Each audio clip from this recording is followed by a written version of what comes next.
रयत संघटनेचे संस्थापक अध्यक्ष तथा माजी मंत्री आदरणीय सदाभाऊ खोत साहेब आज इंदापूर येथे उपस्थित झाले।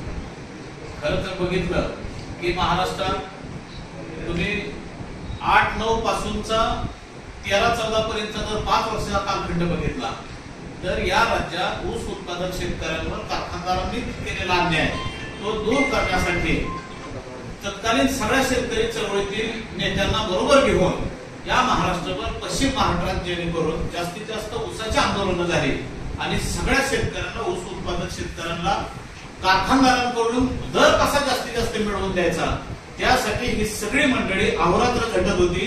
त्यामध्ये सदाभाऊ खोत साहेबांचा खूप सिंहाचा वाटा होता हे तुम्हाला आम्हाला सगळ्यांना ज्ञात आहे। आणि त्या दरम्यानच 2011-12च्या कालावधीमध्ये आपण पंढरपूर ते बारामती एक पदयात्रा काढली गेली सगळ्या शेतकऱ्यांना समवेत घेऊन आणि त्याच्यानंतर इंदापूरला सुद्धा कारखान्यावर बरं मोठं आंदोलन झालं।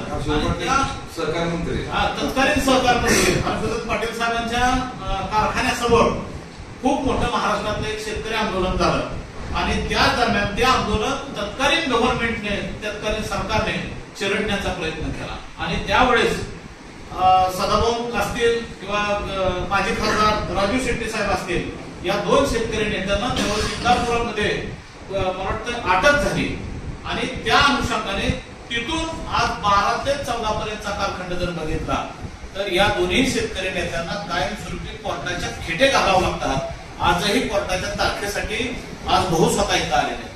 म्हणजे मला या महाराष्ट्रातल्या सगळ्या शेतकऱ्यांना या गोष्टीतून आवर्जून सांगायचंय की ही शेतकरी नेते मंडळी जी आहे त्यांनी स्वतःसाठी कधी काही न करता आज तत्कालीन 12 वर्षापूर्वीच्या आंदोलनाचा परिपाठ सुद्धा आज तुमच्या आमच्यासाठी त्यांना आजही न्यायालयीन लढावी लागते हे आपलं गमक आहे। म्हणून अशा शेतकरी नेत्यांचं आज आपण काही जरी झालं तरी यांचे 4 हात बळकट करण्यासाठी आपण त्यांना उभारी दिली पाहिजे।